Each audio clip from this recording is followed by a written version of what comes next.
Bonjour tout le monde, très heureux de vous retrouver pour une nouvelle émission L'invité du mercredi. Aujourd'hui nous allons rêver un peu, prendre de la hauteur et partir direction l'Asie au pied de la chaîne de l'Himalaya. Et celui qui va nous y emmener, il est avec moi, il est gravelinois, c'est Sébastien Anquet. Sébastien, bonjour, sans doute le plus népalais des gravelinois. Dites-moi Sébastien, le Népal, quand on est de Gravelines, comment on y va? Enfin on y va en avion, mais je veux dire, comment on tombe amoureux de cette destination? Ah bah moi le Népal, puis Katmandou surtout c'est une destination qui me fait rêver depuis que je suis adolescent. On a tous lu Un peu hippie, les non? Non, pas forcément, mais les chemins de Katmandou, de Barjavel, ces choses-là. Les hippies, on n'en a pas vu. Non. Ils n'existent plus, ils n'existent pas. Non, puis c'est avant tout, moi je suis un amoureux de la montagne, donc c'était vraiment la chaîne himalayenne que je voulais voir, de mes yeux, la toucher de mes mains et de mes pieds. J'ai vu l'Everest, j'ai même sorti. Et on n'en ressort pas indemne? Euh, j'ai sorti cette phrase là-haut, je peux mourir tranquille, qui Ah, n'a pas tellement plu à ma je femme. suis le roi du monde. Mais voilà, c'était un peu ça, et voilà. Vous êtes monté où? Alors on est monté jusqu'à Nagarkot, 2500 mètres. Là on a vraiment la vue sur toute la chaîne himalayenne, du Nangtang jusqu'à l'Everest. Et qu'est-ce qui surprend le plus lorsqu'on arrive là-bas, Sébastien? C'est quoi? C'est le C'est décalage de civilisation, de... complètement, complètement. Ce sont des villes encore qui sortent du Moyen-Âge. Ah ouais. Il n'y a pas d'assainissement, il n'y a pas de règles d'urbanisme. C'est un pays qui est sous-développé, c'est un pays qui est coincé entre deux géants, la Chine au nord et l'Inde au sud, Ouais. complètement, et qui sont dépendants énergétiquement de ces deux gros pays, quoi. D'accord. Et lorsqu'on va là-bas, on part avec un projet bien précis ou on tombe amoureux de ce pays, comme vous Non, disiez, et on sait ce qu'on va y faire ou on va pour découvrir, parler avec les gens, voir des paysages, oui, voir... ça s'organise un petit peu quand même. Le guide du routard, le Lonely Planet, Ouais. Internet fait que, voilà, sur certains sites, on peut se réserver les guest house, les cottages ou les hôtels. Donc là-dessus, c'est assez libre, hein. Il y a beaucoup de monde qui va à Katmandou, mine de rien. Ouais, c'est Oui, oui. très touristique. Il y a un tourisme lié à l'alpinisme et au trekking. Donc c'est beaucoup d'étrangers, énormément d'étrangers à Katmandou. Et qu'est-ce qui vous a le plus surpris? Alors vous disiez de parler du décalage, de la nourriture, la façon de vivre, tout ça, c'est... La façon de vivre, ils sont très portés sur la religion, sur l'hindouisme et le bouddhisme. Donc ils prennent les deux.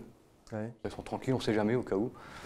Donc ils sont très portés dès le matin, les premières lueurs du soleil à 5 heures du matin, c'est les dévotions. On Pour, consacre beaucoup de temps à tout ces à fait, dévotions. c'est tous les jours, le matin et le soir.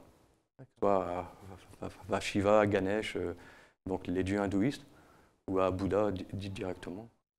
Et ça, dès le plus jeune âge, on est ancré là-dedans, Dès petits lutins, 4-5 ans jusqu'à 99 ans, avec la même ferveur. avec la même Il n'y a ferveur. pas de... Les adolescents, peut-être un petit peu moins, ou non, même pas, vous Un n'êtes pas... petit peu, bon, ils sont tous connectés à leur smartphone sur les réseaux sociaux, ils ont la Wi-Fi partout dans tous les restaurants et les cottages.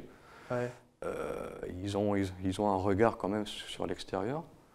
Ils sont très contents de parler aussi à des Occidentaux, je dirais. Non, non, les jeunes, voilà, ils sont très portés quand même sur les nouvelles Et la technologies. nourriture, Sébastien, c'est quoi là-bas? Qu'est-ce qu'on... C'est Ah. les repas, c'est à base de quoi? C'est... Le dalbat, donc ça c'est le plat typiquement népalais. Donc c'est une soupe de fèves. Ils sont très végétariens, hein. Ouais. Ils ne mangent pas de bovin, ils ne mangent pas de vache, donc c'est du poulet. Et le poisson là-bas est inexistant. Ah ouais, bah oui, mais Il y a très peu de par les rivières. situations géographiques aussi, tant que le poisson il arrive, il va mettre du temps, quoi. Voilà, donc on va un peu se méfier aussi des étals de poisson, on évite. Donc c'est du riz et des nouilles, hein. Pour nous Et, occidentaux, hein, parce que... et les photos, alors, si vous êtes là également, c'est parce que vous consacrez une exposition de photos à Tout à votre fait. voyage. Voilà, donc l'expo s'est terminée au centre artistique François Mitterrand. Elle reprend dès ce vendredi 1er décembre jusqu'au 7 janvier à la médiathèque de Bourbourg. D'accord. Voilà, donc c'est une expo itinérante. Ouais. Une trentaine de clichés représentatifs un peu de la vie népalaise et des Népalais. Et avec un accès surtout sur le séisme qu'il y a eu en avril 2015, ce qui m'a Ouais. motivé à faire une expo, et la revente des clichés, ça aura d'accord. reversé une association. Alors, s'il y a un an, vous étiez au Népal, hein, Ouais. c'est ce qu'on disait en préparant cette émission, et la semaine prochaine ou la semaine après, vous y retournez. Bah, je repars, voilà. Je suis tombé amoureux de ce pays, de ces gens, de ces couleurs, de ces paysages. L'année dernière, on était resté avec ma femme un peu dans Katmandou et toute sa vallée. Là, je prends un peu de hauteur, je pars en trekking 10 jours de marche. On va monter un peu plus de 4000 mètres pour aller voir un peu les réfugiés tibétains, les moines. Ah ouais, parce qu'il y a des populations assez excentrées qui n'ont Tout à contact fait. avec pas beaucoup de monde, quoi. Voilà, le Népal, c'est 5 à 6 millions d'habitants. C'est 1,5 million qui sont à Katmandou.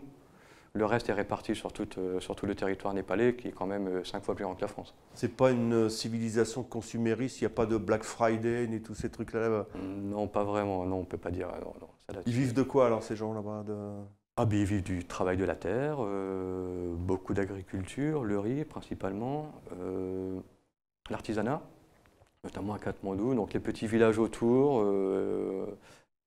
les peintures, les mandalas, donc ce sont les peintures tibétaines, l'orfèvrerie, ils travaillent le cuivre, les bols tibétains, enfin, toutes ces choses-là. Donc ce sont les touristes qui les font vivre Tout à fait. D'accord. Tout à fait. Il n'y a que le tourisme qui fait vivre le PIB du Népal et c'est exclusivement avec le tourisme. Ouais. Et Ils je suppose que pas, la vie n'est pas très très chère là-bas, non? Non, bien sûr que non, non. On peut manger pour 1 euro, 1,50 €, on se loge pour 10 € avec le petit déjeuner et la Wi-Fi. Donc voilà, Et c'est une destination forcément que vous conseillez? Qu'est-ce qu'il faut pour partir là-bas? Il faut avoir un passeport en règle, je suppose? Oui, bien sûr. Pas d'insécurité, pas de... Non, enfin, vous allez me dire non forcément, mais bon, pas de... Non, c'est vrai. Après, c'est comme toute grande ville, Katmandou, on évite d'aller se promener à 3 h du matin dans les quartiers un petit peu chauds. Normal, on se vite accoster. Même si je l'ai fait, j'aime ça, hein, pour voir un peu l'envers du décor. Non, non, mais ce sont des gens qui sont très accueillants, qui sont très avenants, toujours prêts à rendre service ou un petit renseignement. Ils parlent tous anglais.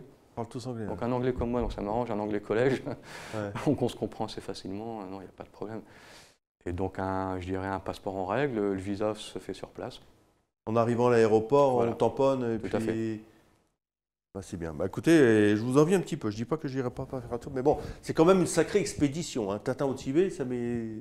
Oui, je suis d'accord. Après, bon, Tatin au Tibet, c'est aussi un peu une fiction. Oui, c'est de la fiction, mais je veux dire, c'est pas la porte à côté. Non, c'est pas la porte à côté, mais c'est pas plus loin que d'aller en vacances à Bali. Non. Voilà. Combien de temps d'avion? Dans d'autres destinations.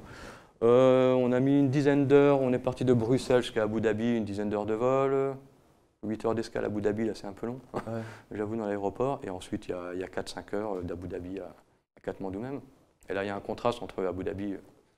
Je veux bien le croire. Qui est très, voilà. Ne serait-ce qu'au niveau température, la meilleure période pour y aller, c'est quand? C'est en ce moment, c'est novembre-décembre. Il fait 15 à 20 degrés la journée, c'est très agréable. La nuit, ça peut descendre à -2, -3 degrés. Et en gros, voilà. Et les problèmes d'altitude, on les rencontre vraiment? Comme en France, c'est comme en France, comme dans les Alpes. Voilà, donc pour aller faire un 4000 mètres, il y a un petit passage d'acclimatation. Pour aller faire les 5000 mètres aussi. Okay. Il faut 3 mois pour monter l'Everest. On se comprend à cause de l'acclimatation.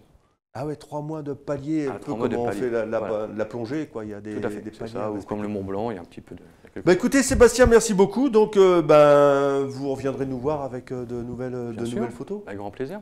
Puis on vous souhaite évidemment bon voyage. Vous avez passé les fêtes là-bas, vous partez combien de temps? Je pars 3 semaines, je passe Noël là-bas. Noël népalais, on verra bien un peu comment ils fêtent Noël là-bas. Bonjour aux Népalais de la part de Delta Merci TV. pour tout. Allez, merci de votre invitation. Allez, Sébastien, merci beaucoup. Nous, on se retrouve la semaine prochaine où on va parler du marché de Noël. Sébastien, merci. Merci à vous. Allez, au revoir.